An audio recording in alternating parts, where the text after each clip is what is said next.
During your time as an investigator with the City of Atlanta, have you heard of the gang, or have you heard of a group called Raised on Cleveland? I have. Would you tell the jury when you first encountered that group? I first heard of the gang Raised on Cleveland likely in late 2009 or early 2010. And would you describe what that group, how that group identified itself? What were the identifiers that allowed you to recognize it? Sure, and I believe we have a demonstrative for this.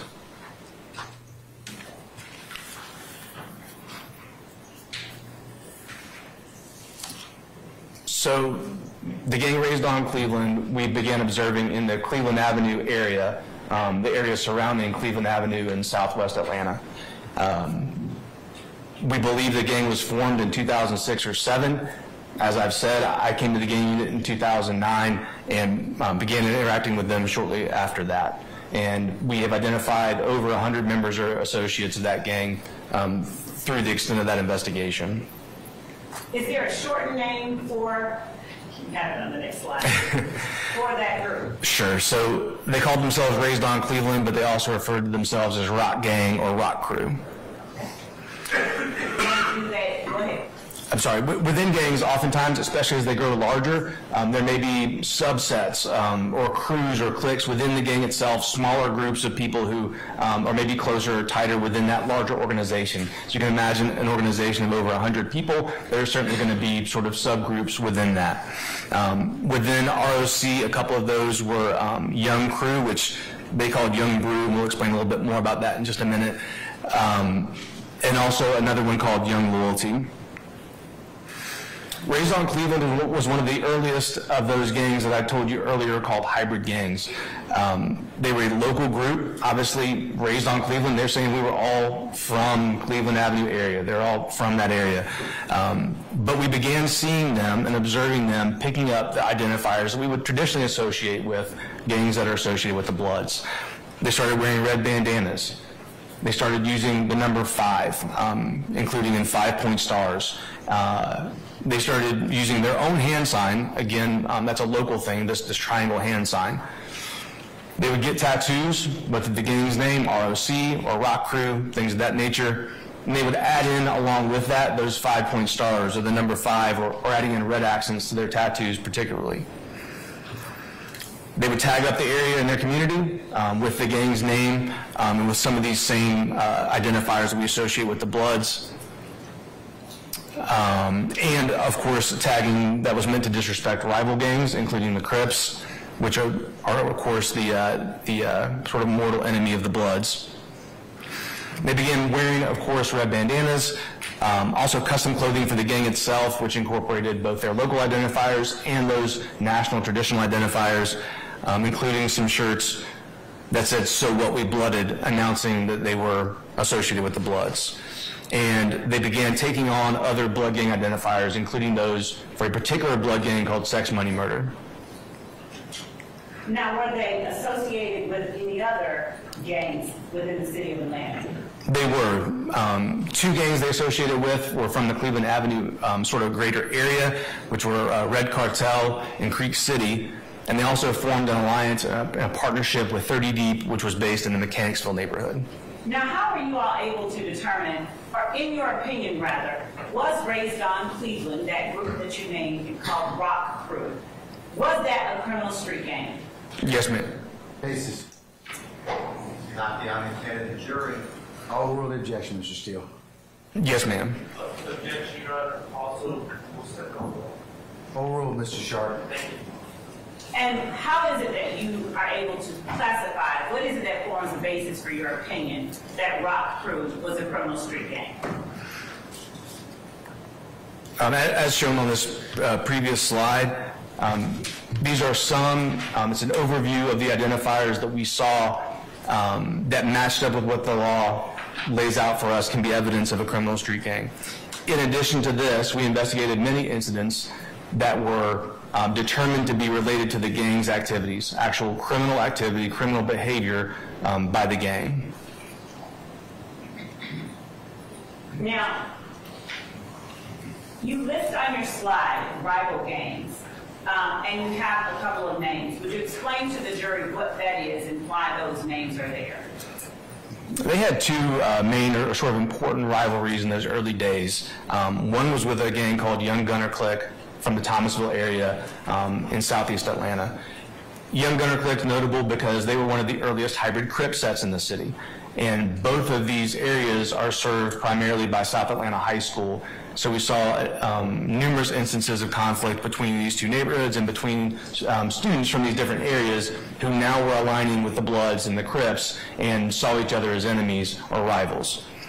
Famerica was a gang from the west side, and that rivalry was potentially, really, there were several places that rivalry came from. One was based on that association with 30 Deep. 30 Deep had a long-standing rivalry with these West Side gangs, with a West Side gang called the Fam. They routinely had shootings back and forth between Mechanicsville and between Simpson Road and Joseph E. Lowry Boulevard, between those two neighborhoods. 30 Deep and Raised on Cleveland formed this partnership together, and what we observed happen in response to that was that the Fam then partnered with Young Gunner Clique. And those two gangs formed a combined partnership that they then called Famerica. That name, this is a longer story than I think you were wanting necessarily, but that name was adopted because the Fam was another hybrid blood set on the west side. YGC, as I told you, was a hybrid Crip set. They found reason to partner with each other in spite of those differences, but neither one of them wanted to drop their colors, so they began flagging the American flag. So that therefore it had both the red and the blue in their gang identifier. So those rivalries began to grow as these gangs began to connect with each other. Would you tell the jury some of the ways that a particular criminal street gang, Rock Crew, for instance, might display their colors? Sure. So as an example, they began wearing red bandanas. It's sort of the classic gang identifier, is wearing your gang's color as a bandana or other form of clothing. What about hand signs that you talked about? They also begin to throw hand signs, and this one that you can see, I'll try to make it, is this, which is a CK, which stands for Crip Killer. And they additionally had their own identifier, which is this diamond or triangle-shaped hand sign that Raised on Cleveland used. You spoke about having tattoos as a means of identifying oneself as a part of the gang. I did, and we began to observe, here you can see one example of a Rock Crew tattoo, ROC, and then Crew below that. Also in this picture you can see that the person in the picture has a red bandana tied to their waistband. And were there any other instances of tattoos displaying one's affiliation that you've been privy to observe and see during your time as an investigator? There were, and here's another example of an ROC, a Rock Crew tattoo.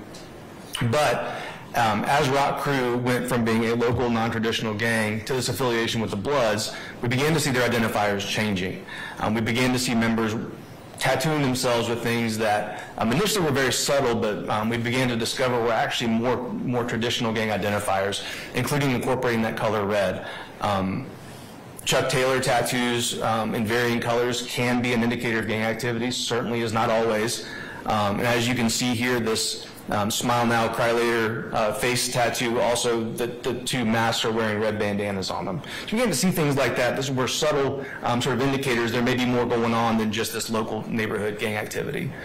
As we saw these tattoos evolve over time, we began to see these. So this is a Rock Crew gang member who's tattooed this word all the way down this forearm, and it says Believeland.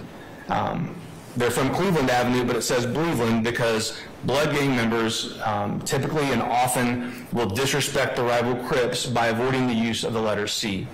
So they replace the letter C with the letter B. Sometimes they'll replace it with an X, or if they're writing it, they'll cross it out. But in some way, they will disrespect the letter C in order to show disrespect to their rivals. So we saw Rock Crew gang members begin to reduce their use of the letter C, including in the word Cleveland, which is their territory, by calling it Believeland. And then this phrase below that says "peed up" or "get beat up" is also a reference to sex, money, murder, which this demonstrative will go into in a little bit more detail later. Now, when you're talking about gang clothing, what type of articles would you see during your investigation? Or gang tagging, let's start there. Okay, so this is an example of a photograph of gang tagging that I took. This is from Mount Zion Road at Hateville Road, which is in that Cleveland Avenue sort of neighborhood or that area. And as you can see, ROC is right there at the top. It says RIP Trey, but then there's a red 5-point star there below that. That's often an indicator of gang activity. Bloods represent the gang with the color red. And the number 5, which I'll explain a little bit more in a minute, it'll often represent the number 5 with that 5-point star. Before you go on, ladies and gentlemen, you okay? You want to take a comfort break? Yes, sir. Okay, all right. Ladies and gentlemen, we're going to be in recess for about 10 minutes. So we'll come back at that point in time, and then we'll make some plans for lunch or continuation for the afternoon, okay? Remember the admonitions I gave you earlier, and we'll be in recess about 10 minutes.